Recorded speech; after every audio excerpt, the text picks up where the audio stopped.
Hopefully the stream's showing up right.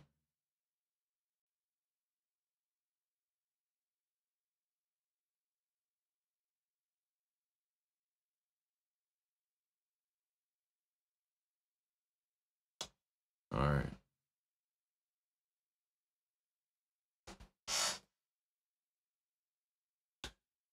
Today's my birthday. I'm 33 years old.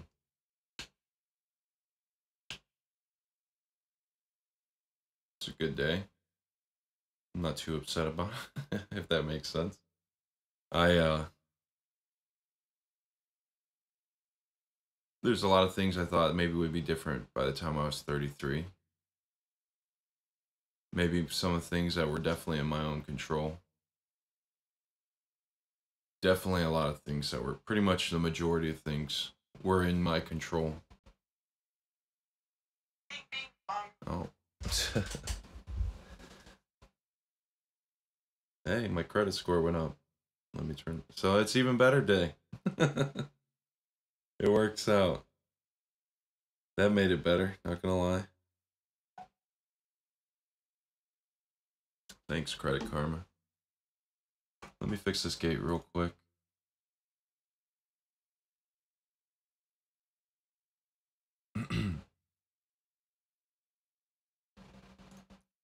Alright. So I'm 33. Same age as Jesus when he was crucified. So I made it this far. Definitely haven't accomplished as much as he has. Um, Not that I hold myself to that standard. Maybe I should. Maybe that's what the whole point is. Um, I think that's part of why my life hasn't been as good as I thought it should be at this point. It's because I haven't held myself to the standard I probably should. I look back and I regret things, but I don't at the same time because I am who I am because of the past. And we are who we are because of what we sacrifice for the future or whether or not we don't. And I've been working a lot harder on sacrificing rather than selfishly doing what I want, even though, I still do a lot of what I want. But a lot of what I want has changed. And I want to sacrifice more in my life for the future. I had some really good conversations recently. I've been training a lot of new people at work. Um, really good conversations with new people. And my brother, my father, my mom, all within like the last month. And that's what I strive for, is just being able to talk about anything. Because too many people hold back, and when you don't talk about when you don't talk about things, nothing changes. And if you talk about things too much, nothing changes. And I've always straddled one or the other, not talking about anything or talking about stuff too much and not doing anything. And that's one thing I plan on changing from this point on, at least more and more. I want to be someone, when I talk about things, it matters. And this kind of stuff matters to me. Just, I don't know why. I want I want to be heard, I guess. I want to be heard in a manner that people can digest it appropriately. My uncle left Facebook recently, which I'm glad. I wish Facebook didn't exist, but there's so much that it's used for that it's hard to get away from it for a lot of people. And it's useful in a lot of ways, so it's really hard to get away from it. But he left because it was just, he feels it's too toxic of a environment, of a platform, which I also agree. Because people, and I think it's toxic because people take it too seriously. People really take social media too seriously. And I know why, but I don't know why. It's almost like high school. If someone posted something up on someone's locker, that was a big deal. You know what I mean? But in reality, it wasn't. It's like whatever. You know, if you're confident in who you are, it's whatever. It doesn't matter. So if someone posts something on the internet that you disagree with, or maybe they're attacking someone, if it doesn't matter to you, it doesn't matter. Like Facebook doesn't matter to me. I take it, I make some serious posts and I talk about serious topics, but that's because I know it doesn't matter. I'll talk about it in person just the same as I'll post it on Facebook. And people act as if something you post on Facebook is not something you want. It's something maybe you shouldn't post on Facebook. You should have a conversation in person. But people treat the conversations they have on Facebook as if it's a conversation in person. And if they're offended by something you say on Facebook, they excommunicate you. So people treat Facebook conversations, interactions with the same uh, amount of importance as real conversations. So I I know that. So I say what I would say in person because I say whatever I want in person. I don't want to hurt people with what I say. That's not the point of why I say what I say. I say what people don't want to say or people are uncomfortable saying in person or otherwise. Because what does it matter? If you know I'm a good person and what I do throughout the rest of the day, outside of the couple paragraphs or maybe a couple sentences or a single statement or a joke, I would hope that it's like say at work, people see my work ethic. I don't slouch. I do my job and I do it well. People see that. So when I talk to them about some crazy stuff or something, they know I'm not just some lazy person, at least. They know, okay, he's relatively competent in at least his job. So he's not someone who's just saying things without being competent in some way. Some people, it's the stoner mentality. People who smoke weed all the time, and I've got nothing against it. But they're people who are lazy, will sit on the couch all day thinking about things and don't do anything, but they'll have a strong opinion about everything. When you have a conversation with someone like that and they're talking about how the world should be ran or how so and so's doing this and so's doing this, and then if you were to say, well, what are you doing, that counters that with your actions outside of the conversations, half the time it's nothing. And it's people with an opinion that don't do anything. And that was me for the longest time. Practically the whole time I considered myself an atheist, and this is off topic. I wasn't doing much of anything to help other people. I mean, I have conversations with people about things, but that really didn't help them. I wasn't going out and replacing maybe how I did help other people as a Christian or otherwise. I wasn't doing anything. And people don't think about it that way. They just think, oh, as long as we're talking about it, and then I go about my own life, not worrying about what I'm doing and only worrying about what everybody else is doing. That's the way to do things, and I still suffer from that mentality of worrying about what other people are doing because I think that's just the human condition in a way, you know. But you have to worry about what you're doing a lot more than what other people are doing. And I think that's something I'm trying to focus on a lot more in my life last couple of years and working up to now and on my birthday. I want to worry about what I'm doing. I got a wife and 3 kids I have to worry about and be responsible for. And other people have their own families, but at the same time, if I want the music to change in this world or to represent something different, or I have to make music that does that. If I want people to change politically, I have to live my political beliefs. I have to be open and stand up for what I believe in. I have to thoroughly understand what I'm talking about. And if that takes reading books that people talk about, I have to do that if I have the time. If I want to stand up and talk about what I believe in, I have to do work to show that I care about what I'm talking about and show that I put into action what I talk about. And that's something I'm really trying to do with recording musicians and stuff like that. I want people to have good music in Toledo. I want the music scene to be good, here in Ohio.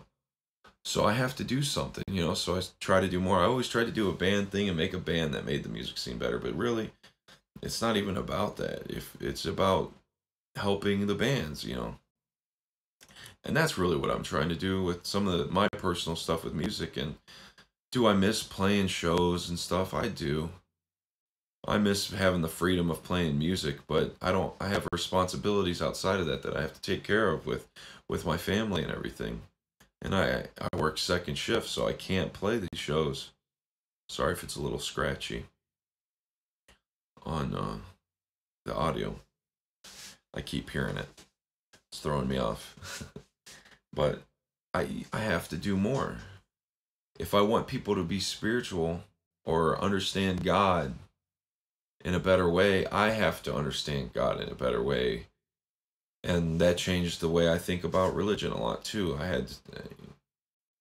had to understand for myself what I was talking about. A lot of people say they read the Bible and they'll show this picture of a Bible that's all highlighted up and say, "I've read the Bible 3 times over, and and that's why I'm an atheist, or that's why I'm a Christian." But it doesn't even matter. I listen to this guy, Jesse Lee Peterson. He's from LA. He's a pastor. He's a Christian conservative guy. But he's like, I don't he tells people not even to read the Bible. And that's interesting because he's a Christian, and honestly I think he's more Christian than a lot of people I met, and that's I don't mean to place a judgment on anybody. I just mean the way he talks all the time consistently, what he's doing, what kind of organizations he has set up around him and how he helps other people. That's what I'm basing it on. And he tells people not even read the Bible, just really start to think about what you do. It's a living word. And I was explaining this to someone I was talking to yesterday, just to try to change their frame of reference on what the Bible is. It's considered the living word at all times. And it's the book of life that, God knew your life, as if it's pages written on a book. But it's a living word. So it's something that we live out that creates this book. And that's what the Bible was. It was these people lived their life and it created this book to teach a greater lesson. It's not about believing in this God up in the clouds. But that's sometimes how you got to teach kids, I was telling them, so that they know what it is. You don't have context for philosophical things and concepts and metaphorical concepts and allegories and parables. Like as a child, you don't have any concepts because you've never gone through anything to tie it to that. So you have to believe in hot and cold, hell and heaven, good and evil. You have to teach people like it's Santa Claus. You know what I mean? But it's not about that. It's about it. Oh, well, what if I was in that situation? What if I was in my parents' situations raising me? Now that I have, you know what I mean? I've talked about this before on my YouTube page. What if it was me? I'm going to take these off because I don't really need to hear them anymore. It's going to mess me up. Sorry about the fresh out of the shower hair. But what does it mean to me? How would I handle what my parents went through and raise me? What would I do different? What should I do different now? What are my kids going to say about me? Am I setting up my children to think positively about me, to honor me, to want to love me? Like, these commandments are not something that you think about only from the perspective of a son to honor your mother and father, but as a father to your child. Are my children going to honor me just out of what I do? Or are they going to have to work hard through their life to figure out how to honor me? Because it took so much effort on their part to get to the point where it's worth honoring their parents. The hell that people live in is created by their parents. But you can't blame your parents because the hell they live in is created by their parents and the parents before them and every other parents of their friends, and how they raise children and how they interact with people. But no, we want to be selfish and tell people what to do without telling ourselves what to do. Like I said, I was the same way. 33 years old.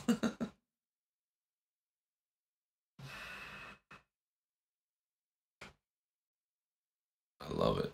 I love life. I do. It's so wild. It's so fun and not fun at the same time. And we could focus on one or the other. But you gotta focus on what's good. Like, I am blessed to have an amazing wife. If there's something that the universe is tricky about, I grew up seeing some tough relationships between my parents, and it wasn't easy for them. And I know they wouldn't want me to have to go through that. Why would they want their kids to go through something that they already went through? You want your kids to learn things, and I think I lucked out. I didn't have to work hard to find my wife. It was like it was given to me.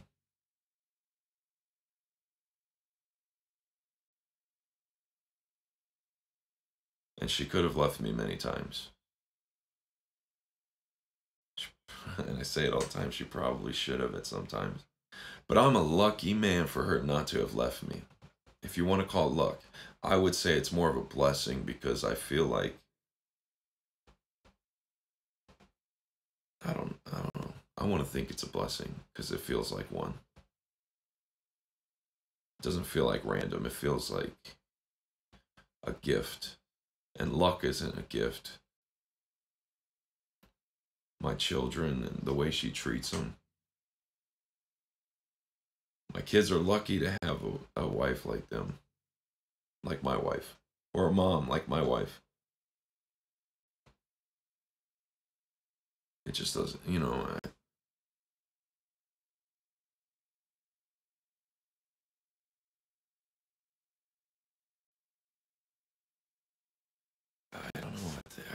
You got to find your blessings. You got to find your blessings. I've talked about like nihilism and stuff, and people will get all depressed about how their life is. But it's because you're comparing it to other people.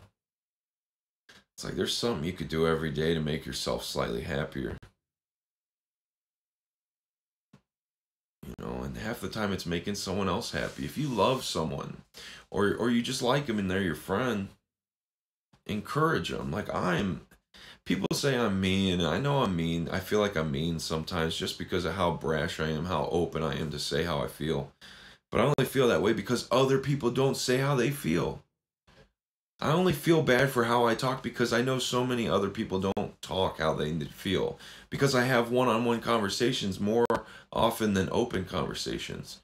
And then because how comfortable I am with what I talk about, people tend to open up and talk about whatever they want to talk about. And their opinions are so much different than their opinions when they are in a group or out in social media.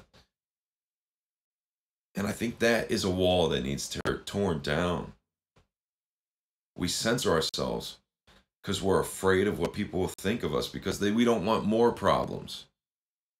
But we push off problems and we create even bigger ones that come and hit us in the future.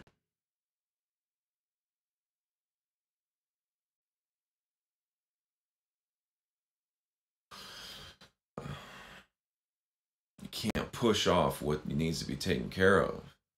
It's part of sacrifice. It's the same thing. Sacrificing our political correctness for putting it out in front of the eyes of someone right now, rather than waiting. Sorry, I keep looking over here. I should just, we need to just say how we feel in love and not in hate, but in our difficult times. If you love your wife, tell her you love her. If you love your children, tell them you love them. If you want them to do good, encourage them that if they try hard, they're going to get better results than if they slouch or slack. I encourage my kids, and I know that maybe it feels like it's hard on them, but it's not. I encourage them to try their hardest and let them know if you don't try your hardest, you're not going to do good. But if you try your hardest, you're going to do as good as you can, and people are going to want to help you more, because anytime you see someone trying their hardest, you want to help them. Because if you give them that little bit extra and they achieve a goal, they know that they're going to keep trying harder for even harder things.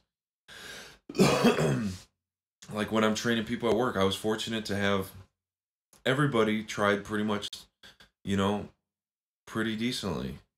I don't mean that bad, but people, I don't expect at work people to work as hard as I do. I expect them to just do their job. And you can do your job busting your butt, or you can do your job kind of being slow about it. Doesn't matter to me as long as they don't stop the line and they don't hold up other people. So that's all I encourage. I say, hey, you can do it this way as long as you get this done so they do their thing. Then whatever you do after, you're not holding anybody else back. You know what I mean? Set it up to where it's most comfortable for you, and this is your station. You work here, this is your area. I'm setting boundaries and stuff for them to utilize in whatever fashion they want, and and do the job the way they want, but set strict boundaries that you don't hinder other people, and you help them if they need help and you got the time, type of thing. But they were all great people, but everybody does their own thing. I forgot where I was intending to go with that, but that's how I think. So deal with it. But I don't know what my intent was today. But I just wanted to say something. I always want to say something. And I wish more other people wanted to say something, because when other people say something, I get to hear something different. And I feel like I hear the same stuff all the time. So sometimes I'll do something different just to elicit a different response from people.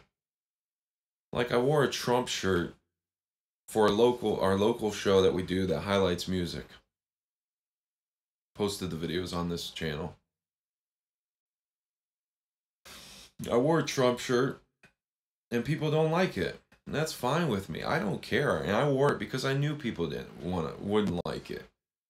Specifically for that. And people still want me not to wear it. But the fact that people want me not to wear it as a musician with my own creative outlets and expressions, that they don't want me to do something, that's why I do it. Because you don't want me to. And there's no good reason for you to want me to not wear it. So that's why I wear it. And I don't think people freaking realize that. I try not to swear so you can hear frickin' and oh shiz. But that's why I do it. If the counterculture or whatever is Trump, then I'm going to do it just because it's counterculture. Because that's progressiveness for you. Is when you're stuck in a mindset. It's not just for conservatives to be stuck in a mindset. Progressives are so stuck on a mindset that they don't want artists wearing Trump stuff because it's not the way it's done. It's not the way it's always been done. It's not what we're representing. That's so conservative that you don't even realize it. You're trying to conserve your progressiveness, if that's what it is. And that's hilarious to me. So I point out with a freaking Trump shirt, and I sing my songs that I think are actually pretty encouraging, and I think that people can get something positive out of. But you see a shirt. That's all you see. You see a shirt. You don't hear the music. You don't hear the guitar. You see a shirt. You see this emperor's clothes that aren't even there. You see these things that aren't even there. And I think it's hilarious. I do.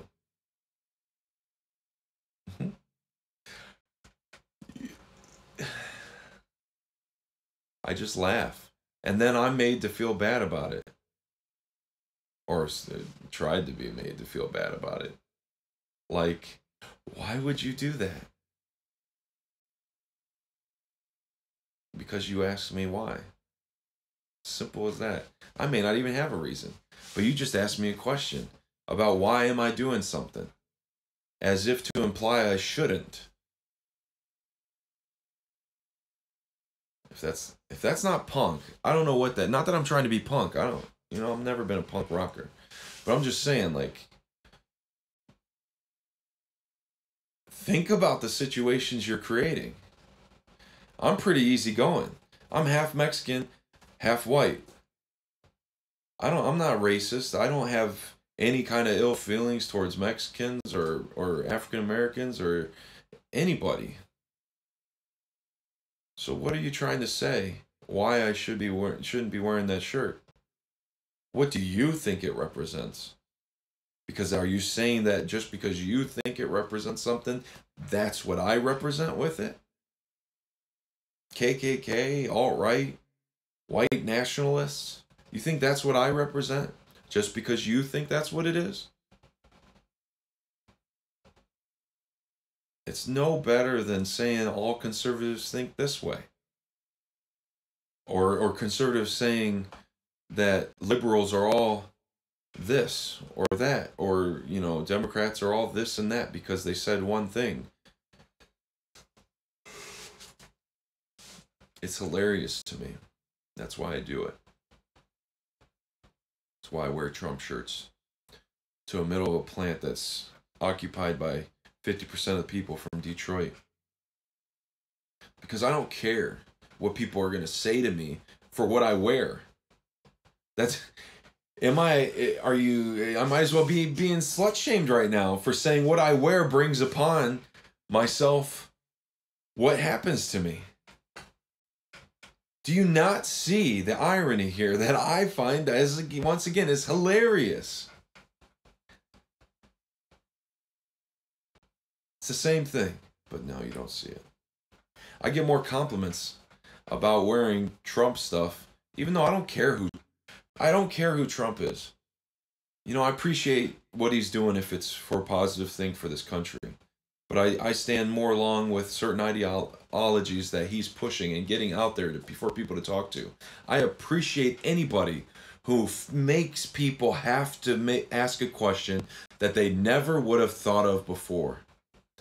And that's what Trump does. That's what Kanye's doing now. He's forcing people to talk about things and ask questions and think about things that they wouldn't have. Whether they start off offended or not, that's a good thing. Because if we can't get people to think about other things, that's when we're in some really tough times. That's when things start to change around here more drastically than we could have ever imagined. All these things that we think would never happen here will start to happen as soon as we stop questioning. As soon as we stop thinking about things that are slightly different than what everybody else is talking about. And I appreciate that about someone. Hillary wasn't going to make you think about anything different. Bernie Sanders wasn't going to make you think about it. That's a lie. That's a lie. I don't mean to say that. I don't mean it's a lie, but that's a mischaracterization. Bernie Sanders did make people think slightly different about things. And that's why his movement grew. He started talking about tax loopholes and stuff, and Hillary would have never brought that up. And because that brings up other topics. When you start talking about taxes and stuff like that, as socialist as he was, you really have to control the narrative as people start looking up things when you start talking about taxes. Because you got a guy, if you want to control people into socialism, I'll just put that out there. You have to, if you're going to talk to them about taxes, you kind of have to maneuver the conversation into a certain direction in order to keep them on your page. But if you kind of just throw things out there about taxes and you let people who are relatively intelligent start to look up taxes, why taxes are taken out, when these taxes started, who these taxes are going to, who controls the taxes and interest rates and different things, and the banks that the taxes are put into, you can start to get some other conclusions that you might not otherwise think of and might not line up with how you think things should be with the government and whether or not people should take as much taxes as they do. That's one of the questions you get. Should we take as much taxes as we do? Because what are they used for? And Bernie brought that question up to a lot of people. And when he started just going to Hillary, I started just looking at Trump. And I like that he made people still talk about the things Bernie was talking about and then some. And people don't get that. Excuse me. People don't get it. But I get more compliments for wearing that kind of stuff than not. We have an incentive thing at work where you get a subway card if you're doing good things and you fix something or make a suggestion that ends up coming to fruition and fixing something, a safety issue. I've had supervisor be like, I gotta get that guy's subway card for having the balls to wear that Trump shirt. Walked out last week and man, dude, you got balls for wearing that Trump shirt. I like that shirt. You know, because other people are afraid to. So I ain't got balls. It's a freaking shirt, man. What are people gonna yell at me? I've been yelled at much worse. By much worse. I've been through much worse. What are you gonna beat me up because of a shirt? Do it. You know what I mean? Like, you're gonna put me in jail because I know it's not like that, but I'm just saying, like, what is someone afraid of? How people treat them? That's sad though. If it's gotten to the point where people are afraid to what to wear something maybe they agree with, maybe not some they don't even like. How many people actually agree with like half the stuff that's on these Nike shirts or graphic tees? It's just a whatever. But you can't wear something that people don't like, and that makes me want to wear it. It's not because I support Trump wholeheartedly and I'm some sheeple that wants to kiss his feet and make sure, you know, he keeps the war machine moving or he keeps pocketing cash out of our government or whatever. I don't he's a president of the United States, and in the type of government we have, it's the highest position to hold, but it doesn't have nearly as much power as Democrats want you to think the president has, because obviously they want the federal government to have authority over all the states and control education and healthcare and everything on a national level. So then the president will have all power, and you create a situation that creates the ability to have dictators. But Democrats don't see that. Liberal people who want the federal government to have all this power don't see that they create a fascist situation. Whereas conservatives, more or less, want state control over things. So the president doesn't matter when you do things within a state, for the most part, unless it's something that affects every other state and international things. That's how it's supposed to be. So conservatives don't care about the president that much, even though in this climate we have to, because other people care so much about it. We have to stress it so that things get done. And that's stupid. I want to talk to my local government and get stuff taken care of for my community. I want to talk to my state to get stuff taken care of for my state. I don't want to have to talk to the president and Congress to get stuff done in my state. That's not the way this government was supposed to work. And then they complain that the president is ruining everything. You're ruining everything by expecting that the president needs to take care of everything. I just don't. You guys, you act like you're intelligent, just like everybody else does. But we're not. We're not intelligent. We're not intelligent people. We're ignorant of many things. Many, many, many, many things. But we don't like to admit it. You want to tell me Trump is a bad guy? Cool. Why? Oh, he said all this bad things about these people. What did those people say about Trump, and why did he's always, since the 80s, when people attack him, he attacks back with fervor. Because people don't like to be attacked in public. He knows that. He doesn't like to be attacked in public. Especially for salacious things that maybe aren't even true. So you build a reputation to where you'll attack people back if they attack you. And then you're attacked for having that reputation. Because they'll report on your attack of them, but they won't report of their attack on you that started that. So people think Trump's a bad guy because of that. Okay. That's cool. I don't care. Really. It's like the Fountainhead. There's two friends. I don't know why I can't remember the one. But you have one, the main character, who is extremely individualistic, and then the other friend does what is necessary to succeed. He does what he's told. He does architecture in the way that everybody else likes it. He doesn't ever do anything he likes. He marries the woman that he doesn't love just for the status. Does everything that's perfect for everybody else. And the other guy does everything that's perfect for what he stands for.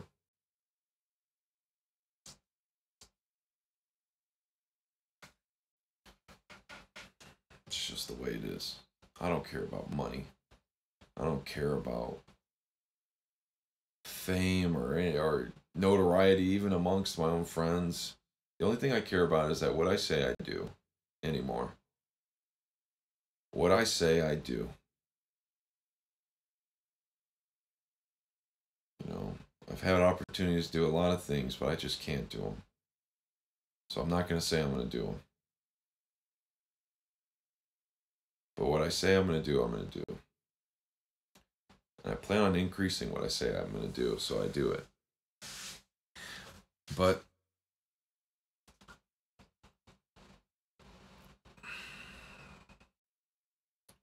do what you say you're going to do. And don't be surprised when other people don't do what they say they're going to do.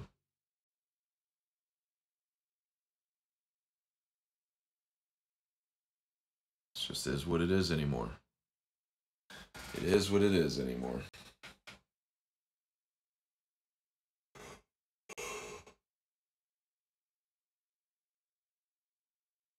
You gotta stand up for what you know, even if you're wrong.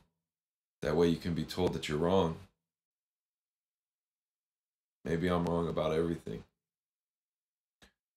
You know, I get feelings that I'm wrong about things, and it makes me want to think about it more. And then you don't want to be wrong, so you almost try to counter that feeling that you're wrong.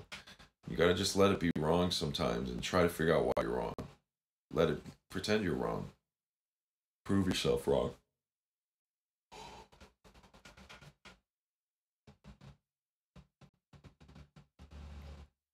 You got to. I got to. We got to. But 33 today. Sons, if you're watching this at some point in life, maybe, I don't know. You guys are amazing. You guys make my life what it is. You guys make everything about the future brighter.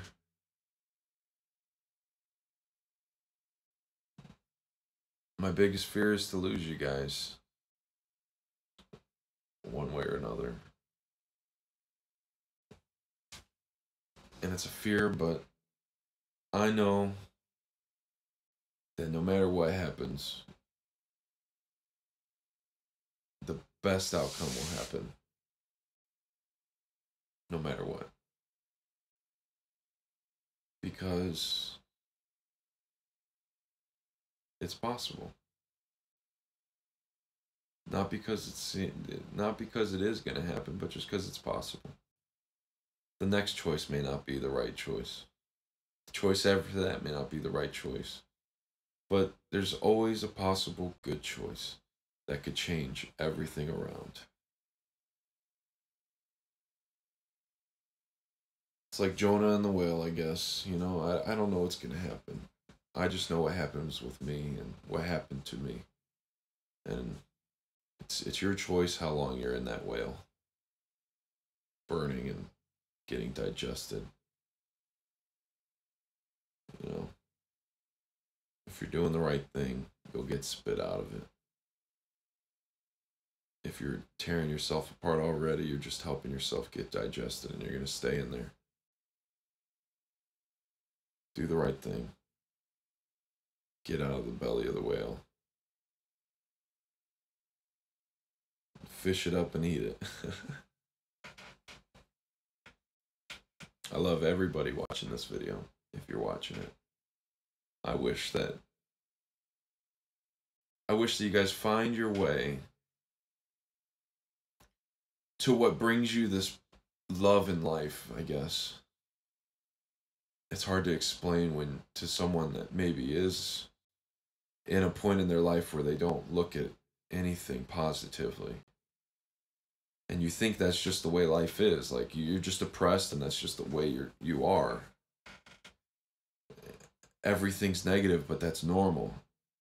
It's just not happy. Like things that would make you happy, that's just not happy. Like it's just not. It's like innately it's meant to be depressing. So it's so hard to say, well, what if that's supposed to make me happy? Because that might even make you more depressed if you're already looking at things that way. But I hope that you search your soul for something that makes you happy. It's not outside of you. It's got to be something. It's going to be something that you feel inside. It's going to be something that you come to an epiphany about. It's not going to be something that you get or you work towards out here, except helping people. Helping people that will make you happy no matter what. So I definitely recommend that. No matter how depressed you are, just help someone. A human being. Don't help a cat. Don't hoard cats. Someone that can reciprocate the love, even if it's forced fake love, to help someone. It'll be reciprocated. Just do it. Find some way to show it to someone. No matter how dark your life is. Think about how dark your life is. And there's someone around you that's going through close to that, maybe worse. You don't know. If you're an American, there's probably at least 1 billion people going through worse than you.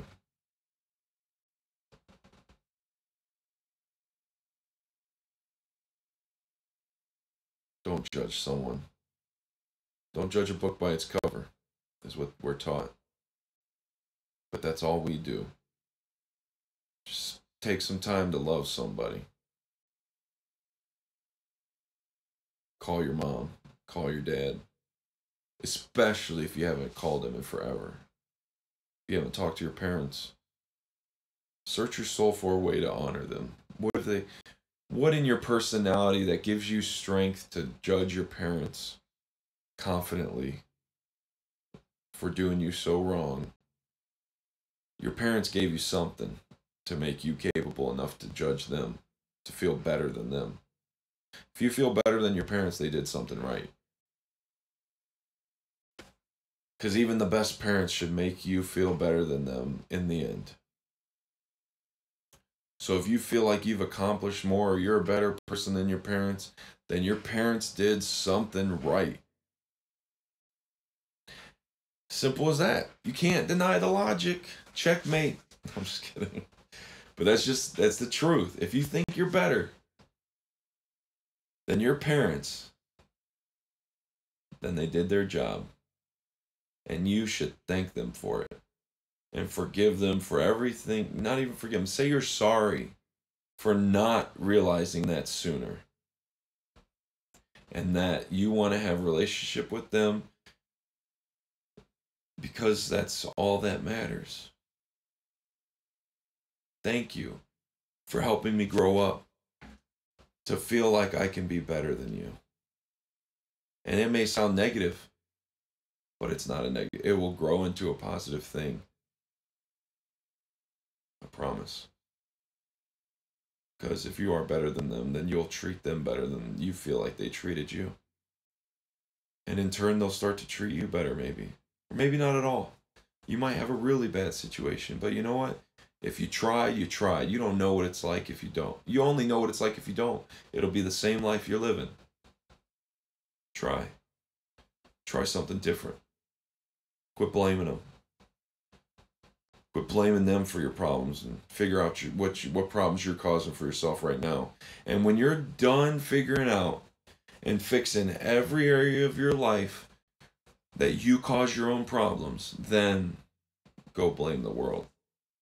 But you're going to die before you do that. Just like Jesus did on his 33rd birthday. He died before he could fix all the world's problems. And only in his death was the example of his life the way to fix it for everybody else.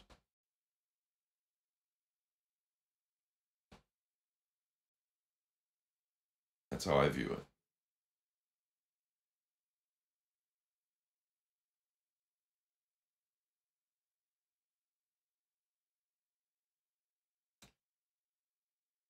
I appreciate you all. And no one watches my videos, so this is only for me. And maybe later on in life, when a total of maybe 30, 40 people watch it.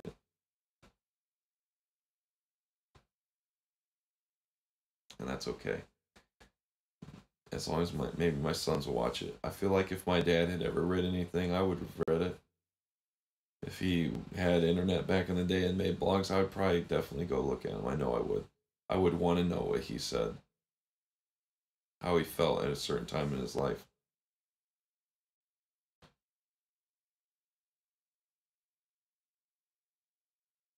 I think I would have wanted to know.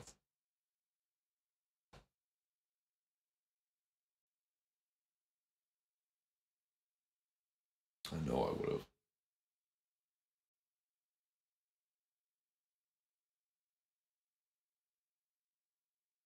So that's why I do it. What are you leaving behind? What am I leaving behind?